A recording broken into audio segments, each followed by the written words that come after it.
नमस्कार, मैं श्याम नंदन कुमार आपका एशियन के क्लासेस में स्वागत करता हूं। आज हम लोग पढ़ने वाले हैं दैनिक जागरण, डेट शनिवार 12 जून 2021।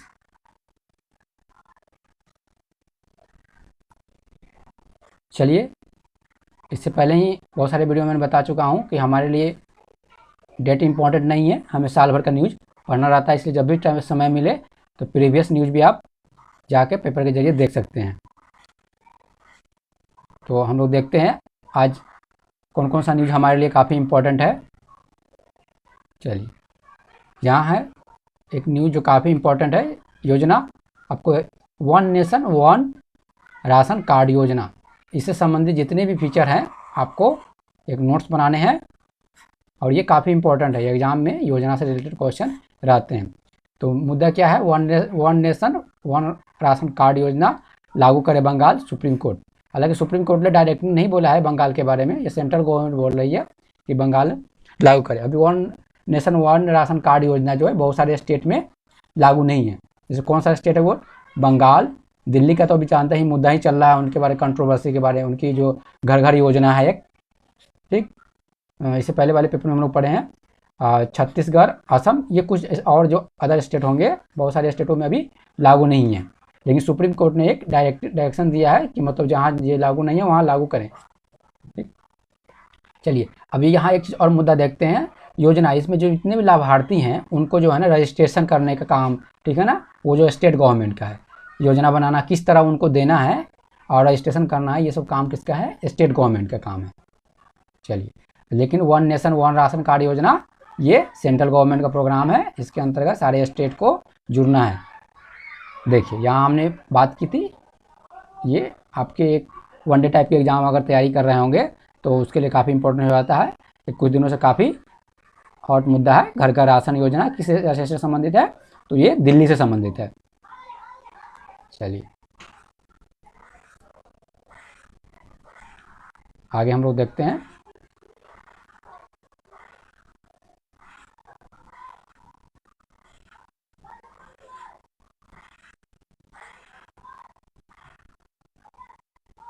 सबसे पहले जो बच्चे वनडे टाइप की तैयारी करते हैं उनके लिए एक सबसे महत्वपूर्ण क्वेश्चन, ठीक। विश्व मरुस्थलीय और सूखा रोकथाम दिवस कब मनाया जाता है? विश्व मरुस्थलीय और सूखा रोकथाम दिवस, जो वनडे टाइप के एग्जाम की तैयारी करते हैं उनको इस टाइप के क्वेश्चन बहुत पूछे जाते हैं। एक दो क्वेश्चन तो आपको मिल ही जाएंगे कि कौन सा दिवस कब मनाया जाता है। आइए, विश्व मरुस्थलीय और सूखा रोकथाम दिवस इस साल तो काफ़ी इंपॉर्टेंट हो जाते हैं। इस साल अगर एग्जाम होंगे 2021 में तो इसके लिए काफ़ी इंपॉर्टेंट हो जाएंगे। तो ये आपको याद रखने की ज़रूरत है। विश्व मरुस्थलीय और सूखा रोकथाम दिवस यह 17 जून को मनाया जाता है, ठीक। क्यों ये मुद्दे में है? मुद्दे में ये इसलिए है कि संयुक्त राष्ट्र में पीएम मोदी का अगले हफ्ते संबोधन, यानी 14 तारीख को, 14 जून को वह जो है ना संयुक्त राष्ट्र में मरुस्थलीकरण पर मीटिंग होने वाली है, सूखे की समस्या को लेकर, ठीक है ना। भूमि के उपजाऊपन को भूमि को मतलब उपजाऊपन बनाने के लिए, ठीक है, उनकी ऊर्जा शक्ति को बढ़ाने के लिए इस मुद्दे पे संयुक्त राष्ट्र में क्या होने वाली है? मीटिंग होने वाली है, जिसमें हमारे देश के पीएम भी प्रतिनिधित्व करेंगे, ये भी वहाँ भाग लेंगे, ठीक है ना। इसलिए ये विश्व मरुस्थलीय और सूखा रोकथाम दिवस इंपॉर्टेंट हो जाता है वनडे टाइप के बच्चे के लिए। तो ये आप याद रखें। देखिए, यहाँ कौन कौन से मुद्दे पे बात होगी। वहाँ पे मरुस्थलीकरण की बात होगी, भूमि क्षरण, जो भूमि जो खराब हो रही है, ठीक, ज़्यादा फर्टिलाइजर के यूज करने से, ठीक है ना, और सारे कारण हैं, ठीक है ना। उसके बाद सूखे की जो समस्या, ये 3 हॉट मुद्दे जो हैं इन्हीं पे डिस्कशन होगा। कहाँ पे? संयुक्त राष्ट्र में, ठीक है ना। यहाँ एक डाटा दिया गया है, दुनिया की 40% आबादी प्रभावित हो गई, ठीक है ना, सूखे से, भूमि की समस्या से, मरुस्थलीकरण से, भूमि क्षरण से, सूखे से जो है ना लगभग 40%। संयुक्त राष्ट्र ने खुद कहा है कि लगभग 40% आबादी जो है इससे, जो पूरे विश्व की 40% आबादी प्रभावित हो रही है इससे, ठीक। चलिए, नेक्स्ट देखते हैं हम।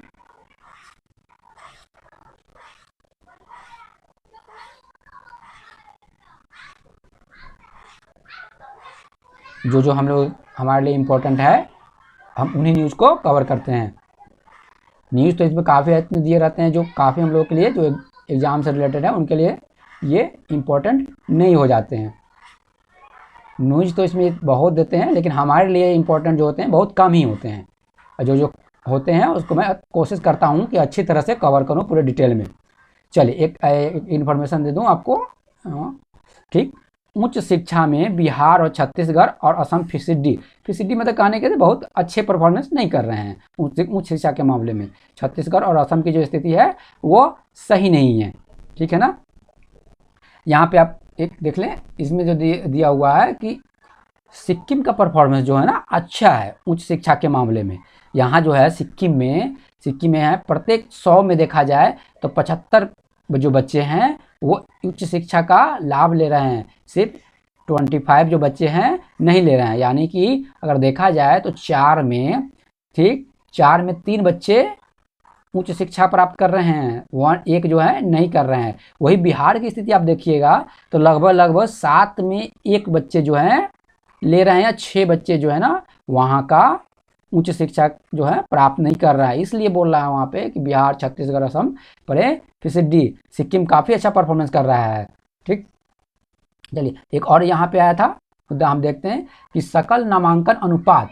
ठीक, सकल नामांकन अनुपात समझ लें ये क्या है टर्मोलॉजी। सकल नामांकन अनुपात सेम वही बातें को कह रहा है कि 28 से 23 साल के बच्चे, 28 से जिसकी उम्र है 28 से 23, ठीक, 28 से 23 के बीच में जिसकी उम्र है, ठीक ठीक। सपोज कीजिए, अब उदाहरण से समझते हैं। बिहार में 28 से 23 उम्र के बच्चे मान लीजिए 100 है। सपोज कीजिए 28 से 23 उम्र के बच्चे 100 हैं, और 100 में कितने बच्चे जो हैं उच्च शिक्षा को प्राप्त कर रहे हैं, तो इसी को बोलते हैं सकल नामांकन अनुपात। ठीक, यहाँ देखिए दिया हुआ है सकल नामांकन अनुपात, जिसको GER भी बोलते हैं। सकल नामांकन अनुपात समझ गए। 28 से उम्र कवर कितना किया जाता है, 28 से 23 साल के बच्चे, ठीक, उच्च शिक्षा में तो कितने ले रहे हैं, तो ये हर स्टेट का निकाला जाता है अलग से, हर स्टेट का अलग वैरी करेगा GER। जैसे यहाँ दिया हुआ है सिक्किम का जो है सकल नामांकन अनुपात वो बता रहे हैं कि 75.8 है। ठीक, वही बिहार की बातें कर रहे हैं 14.5 ही है फीसदी। ठीक है ना, फीसद है उसका। ठीक, तो ये है यहाँ पे सकल नामांकन अनुपात। चलिए अब देखते हैं हम आगे, एक मुद्दा और है वनडे टाइप के बच्चे के लिए काफ़ी इंपॉर्टेंट हो जाते हैं ये। शिक्षा शास्त्री पद्मश्री प्रोफेसर राधा मोहन नहीं रहे, इन्हें जो है ना ये दिवंगत हो गए, इनकी मृत्यु हो गई। ये शिक्षा शास्त्री थे, जो शिक्षा और पर्यावरण के क्षेत्र में इन्होंने काफ़ी अच्छा उल्लेखनीय दिया था, अपना कंट्रीब्यूशन किया था। ये कहाँ के थे, ये उड़ीसा के थे। ठीक, वनडे टाइप के एग्जाम में इस तरह पूछे जाते हैं कि यह पूछेंगे कि प्रोफेसर राधा मोहन वह किस क्षेत्र से संबंधित थे, तो वो शिक्षा एवं पर्यावरण के क्षेत्र में अच्छा उनका कंट्रीब्यूशन था। वो अर्थशास्त्री भी थे, एक अर्थशास्त्री भी थे। ठीक है ना। 2020 में राधा मोहन को इन्हें पद्मश्री भी मिला था, इसलिए तो और इम्पोर्टेंट हो जाते हैं ये हमारे लिए वनडे टाइप के एग्जाम के लिए। इनको पद्मश्री भी मिला हुआ था, इसलिए इम्पोर्टेंट आप याद रखें कि उड़ीसा, आप ये मत याद रखें कि एक अच्छे अर्थशास्त्री थे और पर्यावरण से रिलेटेड कामों में उन्हें काफ़ी इन्वॉल्वमेंट था उनका। ठीक, चलिए अब आगे हम लोग देखते हैं। हमने देख लिया बिहार की स्थिति ठीक नहीं है उच्च शिक्षा के मामले में, और सिक्किम की स्थिति सबसे टॉप पे है। चलिए अब हम यहाँ देखते हैं, एक है इकोनॉमी की, हमारी इकोनॉमी जो है ना, ठीक है ना, यहाँ दे रहा है कि इकोनॉमी को दम, विदेशी मुद्रा भंडार रिकॉर्ड 600 अरब डॉलर के पार। हमारा जो है ना विदेशी मुद्रा भंडार जो है 600 अरब डॉलर के पार हो गया है। ठीक है ना। पहले साल की अपेक्षा इस साल एक साल में 100 अरब डॉलर की बढ़ोतरी मिली है, यानी कि पहले देखा जाए तो 500 अरब डॉलर थी। ठीक, इसमें देखते हैं 605.008 अरब डॉलर का हो गया है अभी हमारा विदेशी मुद्रा भंडार में सिर्फ। ठीक है ना, बढ़ोतरी हुई है एक साल में, कितनी हुई है, 100 अरब डॉलर की हुई है। इससे यह अनुमान लगाया जाता है, RBI की कहती है कि एक वर्ष से अधिक के आयात के लिए पर्याप्त है यह मुद्रा भंडार। मतलब एक साल तक अगर किसी सिचुएशन क्रिटिकल बन जाती है तो एक साल तक हम, इतनी हमारी कैपेसिटी अब हो गई है कि एक साल तक हम आयात कर सकते हैं इन पैसे से। ठीक, अब हम यहाँ हमारे लिए जो एग्जाम में जो क्वेश्चन बनते हैं ये तो नहीं बनेंगे कितने अरब डॉलर, हो सकता है वनडे टाइप के एग्जाम में पूछ दें कि 2021 के आसपास में यहाँ दिया हुआ है कि जून के खत्म सप्ताह में 600 अरब डॉलर हो सकता है। तो एग्जाम में वनडे टाइप के एग्जाम में भी पूछे जाएंगे, लेकिन हमारे लिए जो खासकर यूपीएससी वाले बच्चे हैं, पीसीएस वाले बच्चे हैं, उनके लिए इंपॉर्टेंट ये हो जाता है कि विदेशी मुद्रा भंडार के अंतर्गत क्या क्या चीज़ आते हैं। इससे पहले हम देख लें कि आपको अगर किसी बच्चे को जैसे डॉलर के अरब को कंसेप्ट को समझने में दिक्कत होती है तो यहाँ देखिए 600 अरब डॉलर का अर्थ हो जाता है 6000 करोड़ डॉलर। ठीक, 100 से उसको गुना कर दीजिएगा तो वह करोड़ में कन्वर्ट हो जाएगा। अरब जो है कन्वर्ट हो जाएगा कितने में, वो हो जाएगा जो है आपको अरब को करोड़ों में कन्वर्ट कर सकते हैं तो हमारा हो जाएगा 60,000 करोड़ डॉलर। मान लीजिए ऑप्शन में 60,000 करोड़ डॉलर दिया हो, आप पढ़ के गए हो 600 अरब डॉलर, तो कंफ्यूज नहीं होना है। ठीक, थोड़ी बहुत ये बेसिक नॉलेज है। तो जहाँ जहाँ भी मुझे लगता है कि इन जगहों पर कोई सी समस्या आ सकती है तो मैं कोशिश करता हूँ कि उसको कवर कर दूँ। देखिए अब यहाँ पे एक मुद्दा और दे रहे हैं, देखिए आप यहाँ पे लिखा रहा है कि ऐसा क्या कारण हो गया कि कोविड होते हुए भी हम जो है ना हमारा जो है मुद्रा भंडार बढ़ गया। इसका ये कारण बता रहे हैं कि जो है ना जो यहाँ इन्वेस्टमेंट जो होता है, जो इन्वेस्ट करते हैं लोग, उनका जो है ना भरोसा है अभी भी, ठीक है ना, लेकर विदेशी निवेशकों का भरोसा बरकरार रहा। इस कोविड में जो विदेशी जो इन्वेस्टमेंट किए थे वो पैसे यहाँ पे वो लेके नहीं गए, उन्होंने यहीं पे पैसे को रखा, इसलिए जो है ना इनमें मुद्रा में हमारा बढ़ोतरी दिखा है। चलिए अब हम लोग यूपीएससी वाले क्वेश्चन या बीपीएससी वाले क्वेश्चन को कवर करते हैं। क्या है मुद्दा, विदेशी मुद्रा भंडार। ठीक, विदेशी मुद्रा भंडार, ठीक, इसके अंतर्गत क्या आ जाता है तो देखिए विदेशी मुद्रा परिसंपत्तियां, याद रखें पहला विदेशी मुद्रा परिसंपत्तियां, स्वर्ण भंडार, आईएमएफ के पास रिजर्व जो कोष, हर सेंट्रल गवर्नमेंट जो होती हैं आईएमएफ के पास कुछ पैसे रखती हैं, रिजर्व कोष जिसको लिखते हैं उसी को रिजर्व कोष बोलते हैं। तो क्या है, स्वर्ण भंडार, रिजर्व कोष, विदेशी मुद्रा परिसंपत्तियां, और चौथे नंबर पे हैं विशेष आरक्षण अधिकार जिसको एसडीआर भी बोलते हैं, स्पेशल ड्रॉइंग राइट्स। ठीक, आप क्वेश्चन ये पूछ सकते हैं। सबसे पहले तो एक क्वेश्चन ये बनाएंगे कि विदेशी मुद्रा भंडार में कौन कौन सा चीज, कौन कौन सी, ये ऑप्शन दे देंगे या उसमें से एक इससे अलग ऑप्शन दे देंगे, आपको निकालना पड़ेगा कि कौन सा ऑप्शन नहीं है। तो आप ये चारों याद रखें, एसडीआर, विशेष आरक्षण अधिकार, आईएमएफ के पास रिजर्व कोष, स्वर्ण भंडार, विदेशी मुद्रा परिसंपत्तियां। दूसरा ये ऑप्शन, सेकेंड ऑप्शन, दूसरा क्वेश्चन ये बन सकता है कि स्पेशल ड्रॉइंग राइट किस ऑर्गेनाइजेशन से संबंधित है, आईएमएफ, ठीक, World Bank, WTO, World Trade Organization. तो यहाँ भी गलती नहीं करना है। ठीक, यहाँ थोड़ा और डिटेल में जाना है तो विदेश मुद्रा परिसंपत्तियां के अंतर्गत क्या आते हैं, शेयर, डिवेंचर, बॉन्ड इत्यादि को विदेशी मुद्रा के फॉर्म में रिप्रेजेंट किया जाता है। ये शेयर, डिवेंचर, बॉन्ड को जो है ना विदेशी मुद्रा के रूप में, मुद्रा के फॉर्म में जो है ना रिप्रेजेंट किया जाता है, इसको विदेशी मुद्रा परिसंपत्तियां। जैसे देखिए यहाँ दिया हुआ है एफसीए में डॉलर समेत यूरो, पाउंड, येन जैसी मुद्राओं को भी शामिल किया जाता है, जो हमारे एफसीए ही बोलते हैं, विदेश मुद्रा परिसंपत्तियां को इंग्लिश में एफसी ही, उसका शॉर्ट फॉर्म एफसी ही है। ठीक है ना, तो उसमें जो है ना जितने भी हमने बताया शेयर, डिवेंचर, डॉलर इत्यादि को किसमें कन्वर्ट, विदेशी मुद्रा में कन्वर्ट, कैसे कन्वर्ट किया जाता है, कौन सी मुद्रा में, तो उसको रहता है पाउंड, एन, यूरो, इन सब चीज़ों में कन्वर्ट करके हम एक अनुमान लगाते हैं कि इतने एन का हमारा जो है विदेशी मुद्रा परिसंपत्तियां हैं, या इतने पाउंड के हमारे जो है ना विदेशी मुद्रा परिसंपत्तियां हैं।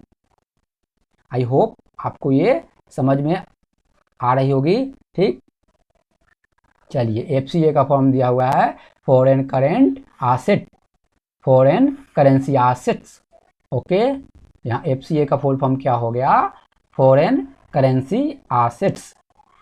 ओके, चलिए अब ये देखिए विदेशी मुद्रा परिसंपत्तियां डॉलर में व्यक्त की जाती हैं।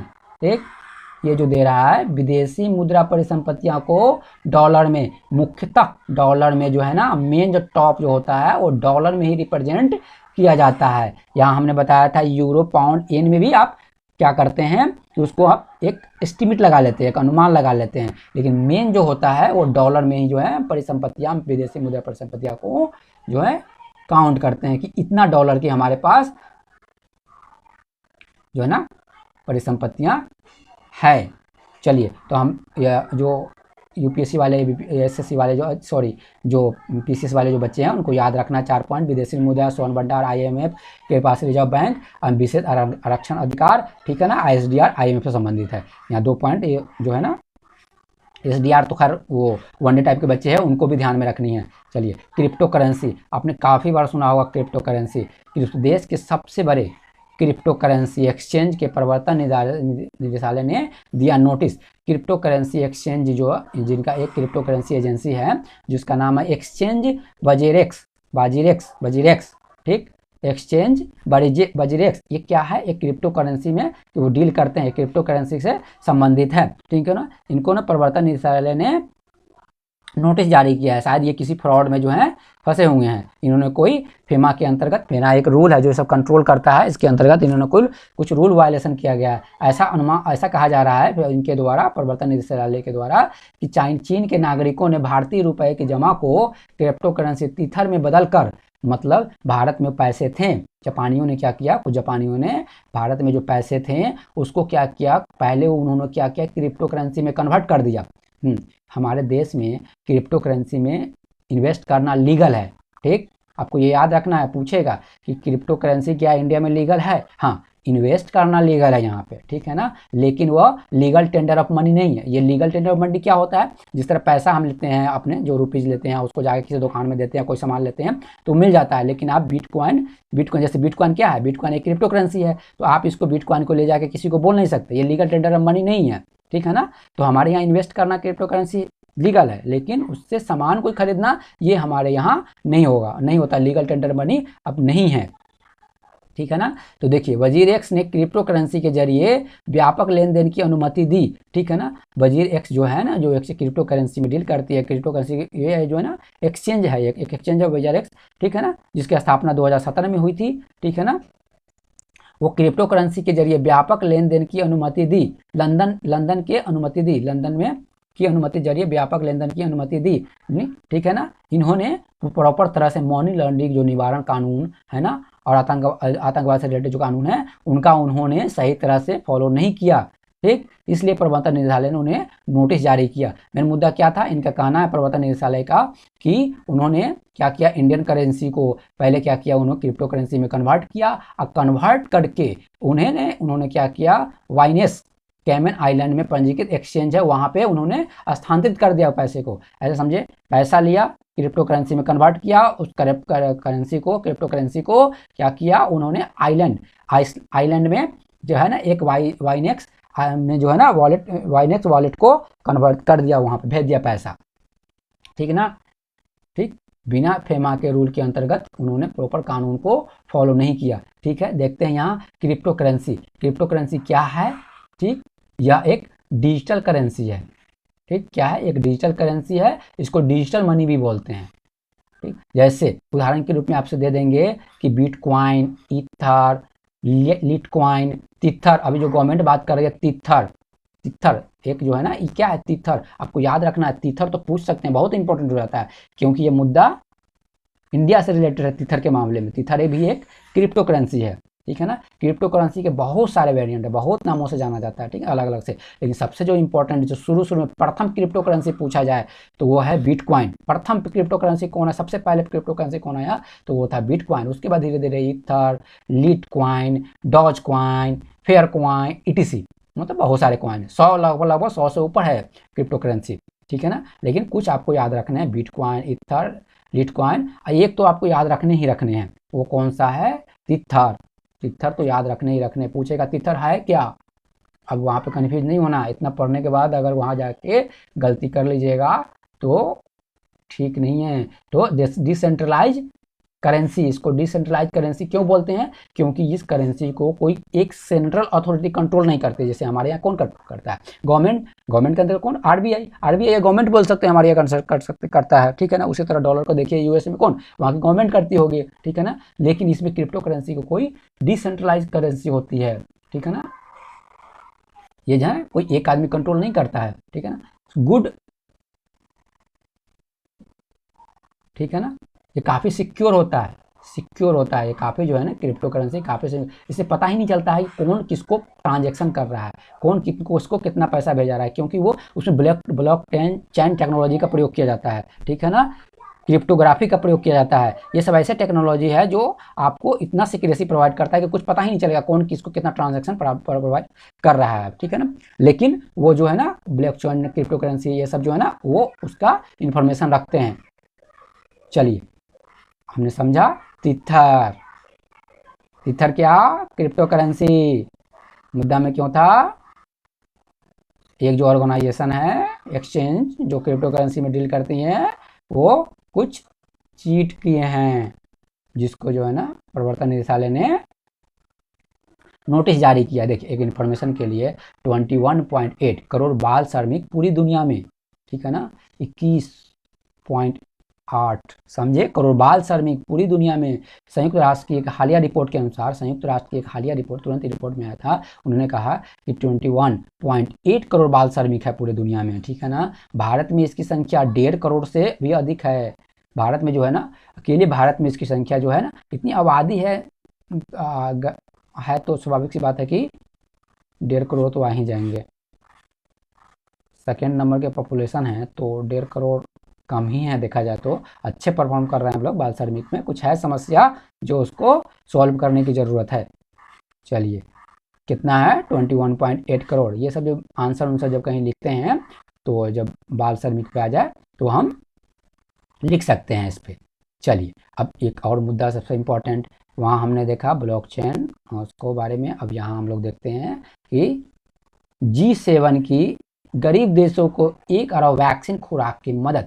अब देखिए G7 जानते हैं ये जो है 7 देशों की, पहले 8 था, रसिया इसमें से हट गए तो बच गया। पहले G8 के नाम से जाना जाता था, अब जो हो गया वो G7 हो गया, ठीक। देशों के 1 अरब वैक्सीन, इन्होंने एक अच्छा इनिशिएटिव लिया है कि जो गरीब देश है उनको जो है ना उनको 1 अरब वैक्सीन खुराकों की मदद मिलेगी, ठीक है। आगे देखते हैं, ठीक है ना। G7 है क्या, ठीक। अभी G7 की मीटिंग हुई थी, ये वनडे टाइप के क्वेश्चन में बन सकते हैं। G7 की मीटिंग 2021 में जो हुई थी वो कहाँ हुई थी, तो वो हुई थी ब्रिटेन में। एक क्वेश्चन तो हमारा यही बन गया, जो वनडे टाइप के बच्चे हैं वो ध्यान दें, ठीक है ना। ब्रिटेन में बन गई थी G7 की। G7 क्या है, ये दुनिया के 7 सबसे अमीर देशों, ठीक है ना, 7 सबसे जो अमीर देश है ना, टॉप के जो 7 देश हैं वो G7 के मेंबर हैं। अब यहाँ देखिए, अब जो यूपीएससी पीसीएस वाले बच्चे हैं उनके लिए इंपॉर्टेंट होता है, जो वनडे टाइप का तैयार करना है उनके लिए तो क्वेश्चन एक बन गया कि ब्रिटेन G7 का मीटिंग कहाँ हुआ था, उनके लिए हो गया, ठीक। ये सब जो मेंबर के जो बारे में है वो यूपीएससी का तो पेड क्वेश्चन है। सार्क में कौन सा मेंबर नहीं है, ठीक है ना, आसियान में कौन सा मेंबर नहीं है, ठीक है ना, G7 में कौन सा मेंबर नहीं है, G20 में कौन सा मेंबर नहीं है, ये तो पूछेंगे ही पूछते, एक तो क्वेश्चन रहता ही रहता है पर साल। तो देखिए G7 में मेंबर देखिए याद करने का अच्छा तरीका हम बता रहे हैं। अगर अमेरिका में बात करें तो अमेरिका में 2, यूरोप में 4, ठीक, एशिया में 1 तो मोटा मोटी तौर पर आप ऐसे याद रखें, ठीक। अब एक याद करने का तरीका ये है कि यूरोप के जितने भी देश हैं ना वो लगभग वर्ल्ड वार में शामिल थे। वर्ल्ड वार में ये चारों के चारों देश शामिल थे। ब्रिटेन शामिल था ही, फ्रांस शामिल था ही, जर्मनी तो था ही था, जर्मनी तो मेन ही था इसमें, ठीक है ना। इटली तो कुछ समय के लिए थे, बाकी ये ड्रॉबैक कर लिए थे। तो 4 देश तो आप देखिए लीजिए, तो थे ही। यूरोप में 4 से याद रखिए जो वर्ल्ड वार में शामिल हुए थे, ऐसे याद रखिए। वर्ल्ड वार में 4 तो कौन थे, ब्रिटेन, फ्रांस, जर्मनी, इटली, ठीक है ना, ठीक। अमेरिका में देखिए कनाडा, ठीक, कनाडा के बाद अमेरिका, और एशिया में जापान भी, ये भी वर्ल्ड बैंक के मुख्य देशों में से एक थे। इन लोगों ने तबाही मचाई थी। एक नया सबक सीखने को मिला था इससे। चलिए एक देखते हैं इससे। ये सभी खुराक जो हैं जो ये लोग G7 में के कंट्री जो देंगे वो जो है ना विश्व स्वास्थ्य संगठन की, मतलब विश्व स्वास्थ्य संगठन के जो है ना इसका रेस्पॉन्सिबिलिटी लेंगे कि कैसे कितना किस देश को देना है वैक्सीन की, ठीक है ना। चलिए आगे देखते हैं। यहाँ पे देखिए हम देखते हैं, ठीक, 7.5 लाख करोड़ से विश्व की मदद पर विचार करेगी G7 के नेता। G7 के जो नेता हैं वो भी विचार कर रहे हैं कि 7.5 लाख करोड़ जो है ना, ये कोविड के कारण जो स्थिति पैदा हुई है, ठीक है ना, पैदा जो हुई है उसको उससे उभारने के लिए, उसके इकोनॉमी को उभारने के लिए, जो गरीब देश है उनको उभारने के लिए, मतलब एक तरह से देखा जाए पूरी इकोनॉमी को सही तरह से फिर ट्रैक पर लाने के लिए 7 लाख करोड़ विश्व की जो है ना मदद पे विचार कर रहे हैं। कौन? ये G7 के नेता। इनकी मीटिंग हो रही है, 3 दिनों की मीटिंग हो रही है वहाँ पे, ठीक। इसमें देखिए, सुधार के लिए अंतर्राष्ट्रीय मुद्रा को ज़्यादा प्रभावी देशों को 100 अरब डॉलर, ये पैसा कौन देगा? अंतर्राष्ट्रीय मुद्रा कोष। अंतर्राष्ट्रीय मुद्रा कोष जो है ना, जिसको बोलते हैं IMF, ये पैसा देंगे। कितना? 7.5 लाख करोड़, ठीक है ना। उस पर विचार कौन कर रहे हैं? G7 के नेता। अगर ये लोग राजी हो जाते हैं तो IMF 100 अरब डॉलर यानी करीब 7.40 लाख करोड़ रुपये दिया जाएगा। क्यों? सारी जो कोविड में जो स्थिति समस्या क्रिएट हुई है उन सब से उभरने के लिए, जैसे इकोनॉमी को उभारने के लिए, ठीक। इसमें ना G7 सबसे बड़ा मुद्दा कोरोना महामारी के बाद की स्थिति में वैश्विक अर्थव्यवस्था में सुधार लाने की रूपरेखा में तैयार करना है। अभी जो G7 की मीटिंग है सबसे मुद्दा, उसमें हॉट मुद्दा क्या है? वो तो ऐसे 100 जो है, आपने देखा होगा कि वैक्सीन 2 देने की जो बात की है, वो तो ऐसे मुद्दा में कोई पहले से प्लान नहीं था, ठीक। ऑटोमेटिकली जाके वहाँ पे कुछ ऐसे तरह का सिचुएशन बन गया कि इन देशों ने बोला कि नहीं, वैक्सीनेशन भी 10 माह देंगे हम, ठीक।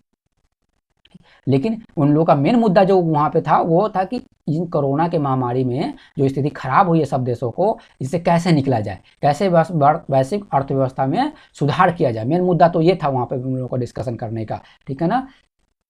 चलिए, इससे पहले देखेंगे आप, इससे पहले जो मीटिंग हुई थी उनमें G7 के 7 मंत्री कॉर्पोरेट टैक्स को बढ़ाकर 15% करने की घोषणा कर चुके हैं। इससे पहले जो था, इससे पहले तो क्या था कि कॉर्पोरेट टैक्स जो है ना, मनी लॉन्ड्रिंग वाली स्थिति थी। उस तरह की स्थिति में, ये बाद में आप लोग देखेंगे जब हम लोग पढ़ेंगे तो कहीं न्यूज मिल जाएगा, या आप जानते ही होंगे, जो नए बच्चे हैं उनको जब कभी न्यूज में आते रहता है, आपको जब आएगा तो बताएंगे ये क्या है, जो मनी लॉन्ड्रिंग की स्थिति समझी। तो अब क्या है कि वित्त मंत्री कॉर्पोरेट टैक्स बढ़ाकर 15 करोड़ की घोषणा, ये तो पहले की थी। अभी मुद्दा क्या था?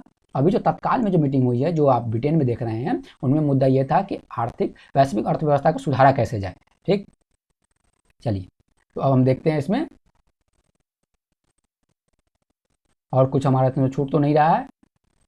नहीं, ये जो 100 करोड़ अरब डॉलर की धनराशि टीकाकरण समय स्वास्थ्य सुविधाओं, ये तारीख, यानी समझिए कि ये स्वास्थ्य सुविधाएं, इकोनॉमी को सुधारना, इन सब चीज़ों में यूज होगा। जहाँ जहाँ उनको लगेगा वहाँ वहाँ इन सब पैसों का यूज होगा। 7.5 लाख करोड़ का उसको इकोनॉमी को सुधारने में, हेल्थ में, ठीक।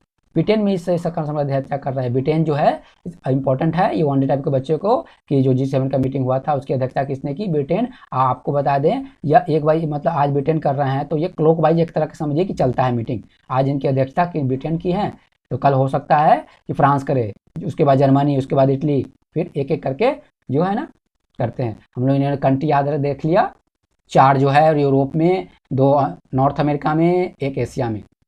चलिए, अब आगे हम लोग देखते हैं। एक और मुद्दा है H1B वीज़ा। ये क्या है? H1B वीज़ा क्यों मुद्दा है? ये जो है ना, ये H1B वीज़ा भारतीय IT से संबंधित है। ये काफ़ी IT लोग, IT प्रोफेशनल में जो लोग हैं ना, उनके लिए तो ये हॉट मुद्दा ही रहता है उनके लिए। मुद्दा ये है कि जब ट्रंप जब सरकार में थे, तो उन्होंने ये क्या किया था, H1B वीज़ा को पर रिस्ट्रिक्शन तरह तरह के लगा दिए थे। लेकिन जब बाइडन आए, ठीक, बाइडन जो अमेरिका के अभी राष्ट्रपति हैं, उन्होंने कहा था कि जब इलेक्शन जिस समय हो रही थी, तो उन्होंने कहा था कि जब हम सरकार में आएंगे तो H1B वीज़ा में छूट देंगे, ठीक।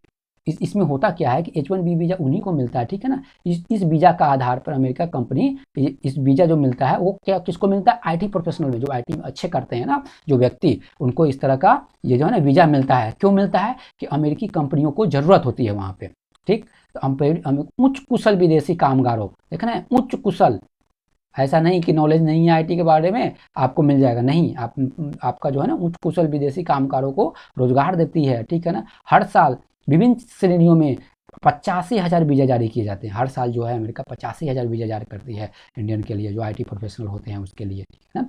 ये लोग जाते हैं वहाँ पे, ठीक। मुद्दा तो देख लिया कि जिसमें जो H1B वीज़ा पे मुद्दे पे ट्रंप सरकार ने बहुत सारे रेस्ट्रिक्शन लगा दिए थे। लेकिन बाइडन जब आए, तो बाइडन जब इलेक्शन में थे, तो उन्होंने कहा था कि हम इस पे छूट देंगे, तो वो अभी छूट दे रहे हैं इस पे, ठीक है ना, देने की बात कर रहे हैं, इस पे प्रोसेस चल रहा है। चलिए, तो अब अगला देखते हैं। एक इम्पॉर्टेंट वनडे टाइप के जो बच्चे हैं उनके लिए इम्पोर्टेंट काफ़ी हो जाता है कि कोवैक्सीन। कोवैक्सीन जो है ना, ये क्या है, कोविड से लड़ने के लिए एक वैक्सीन है। इसका निर्माण की कौन सी कंपनी करती है, तो आपको याद रखना है वन टाइप के बच्चे को, बायोटेक कंपनी जो है वो जो है ना, वो क्या करती है, कोवैक्सीन जो स्वदेशी है, अपने देश की है, ठीक है ना, वो है जो कोवैक्सीन जो है का निर्माण कर रही है इंडिया में, ठीक ना। ये दो जो है ना, एक है भारत बायोटेक की अमेरिका, देखिए इनके सहयोगी हैं एक ओजुकेन ओकुजेन एक कंपनी अमेरिका की है और इंडिया की कंपनी बायोटेक है। ये दोनों मिलकर, ठीक है ना, ये दोनों मिलकर जो है ना कोवैक्सीन का निर्माण किए हैं लड़ने के लिए, ठीक है ना। मुद्दा यहाँ ये है कि अमेरिका के खाद्य एवं औषधि प्रशासन, जिसको FDA बोलते हैं शॉर्ट में, उन्होंने क्या किया है, इनको मना कर दिया है, रिजेक्ट कर दिया है। किस चीज़ों के लिए, ये परमिशन ले रहे थे कि वहाँ पे भी मुझे बेचने के लिए अनुमति दें, लेकिन जो है ना FDA ने मना कर दिया कि नहीं, आप जो है ना, उनकी एक लीगल प्रोसेस है, उस प्रोसेस के अंतर्गत आप आइए तभी आपको दिया जाएगा। उस लीगल प्रोसेस को इन्होंने बोलते हैं BLA, ठीक। वो जो लीगल प्रोसेस अमेरिका की है BLA के, जिसको बायोलॉजिकल लाइसेंस भी बोलते हैं, उसके अंतर्गत पहले आप वहाँ, क्योंकि क्या हुआ कि इन्होंने जो अनुमति मांगी तो FDA ने बताया कि आप जो इन्फॉर्मेशन दे रहे हैं वो पूरी इन्फॉर्मेशन नहीं है, और डिटेल मुझे और इन्फॉर्मेशन चाहिए, ठीक है ना, तभी आपको बायोलॉजिक्स साइंस लाइसेंस आपको मिलेगा। पहले क्या था ना कि जिस समय कोविड का सिचुएशन पूरे पीक पे था, तो उस समय ये सब BLX की जरूरत ही नहीं थी, छूट दे दी गई थी इमरजेंसी सेवा में जहाँ से भी वैक्सीन मिले अमेरिका में जा सकता था। लेकिन अब तो स्थिति नॉर्मल हो गई है, अब वो FDA बोल रहे हैं कि अब आप लेके आओ, ठीक। आप जो है, अब आप क्या करो, पूरी इन्फॉर्मेशन पूरी डिटेल लेके आओ, ठीक है, तभी हम आपको बायोलॉजिक्स लाइसेंस देंगे, ठीक है ना। तो इस पर देखिए ओकुजेन जो अमेरिका की कंपनी है, जो कोलैबोरेशन में है किसके साथ, इंडिया की बायोटेक कंपनी के साथ, उन्होंने कहा ठीक है, हम कुछ समय में लेके आएंगे और अमेरिका के FDA से परमिशन लेंगे तो हमारी वैक्सीन अमेरिका में प्रवेश करी। अभी देखिए कोवैक्सीन जो है ना, अभी 14 देशों में जो है ना, 14 देशों ने इसको मंजूरी दे दी है, वहाँ पे ये बिक रहे हैं काफ़ी, मतलब 14 देशों में इमरजेंसी इस्तेमाल किए जा रहे हैं कोवैक्सीन का, ठीक है ना। को ऐसा नहीं है कि नहीं यूज किए जा रहे हैं, ये जो है ना 14 देशों में यूज किए जा रहा है कोवैक्सीन को, 14 देशों में मंजूरी, 14 देशों में बिके जा रहे हैं। कई देशों को तो 3 करोड़ से ज़्यादा कोवैक्सीन डोज की आपूर्ति कर चुकी है कंपनी अब तक भारत समेत दुनिया के कई देशों को 3 करोड़ से ज़्यादा कोवैक्सीन की आपूर्ति कर चुकी है, ठीक है ना, ये कंपनी ने, ठीक। हमने देख लिया बायोटेक और ओकोजेन, ठीक है ना, कोवैक्सीन। FDA भी देखा हमने, क्या है, खाद्य एवं औषधि प्रशासन, ये काफ़ी इंपॉर्टेंट रहता है, खाद्य एवं औषधि प्रशासन, ये तो हेल्थ के सेक्टर में काफ़ी अच्छा काम करते हैं, आते रहते हैं, ये पेपर में हमेशा आते रहते हैं, ये ऑर्गेनाइजेशन अच्छा है, काफ़ी रियलिस्टिक पॉलिसी भी अपनाते हैं, होना भी चाहिए, हेल्थ का मुद्दा है। चलिए हम लोग देखते हैं, शायद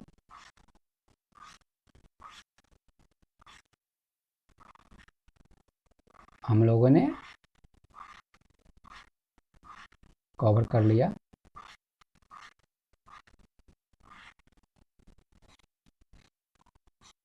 ओके, आई होप आप ये वीडियो आपको काफ़ी अच्छी लगी होगी, ठीक।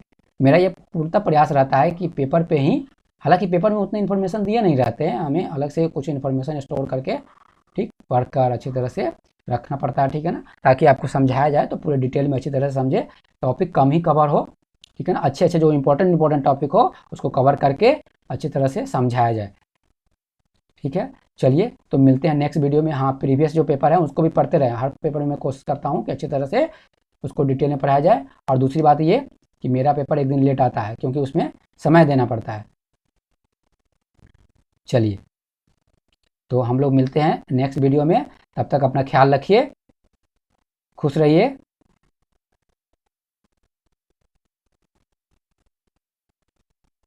अपना ध्यान रखिए, कोविड से बच के रहिए। धन्यवाद।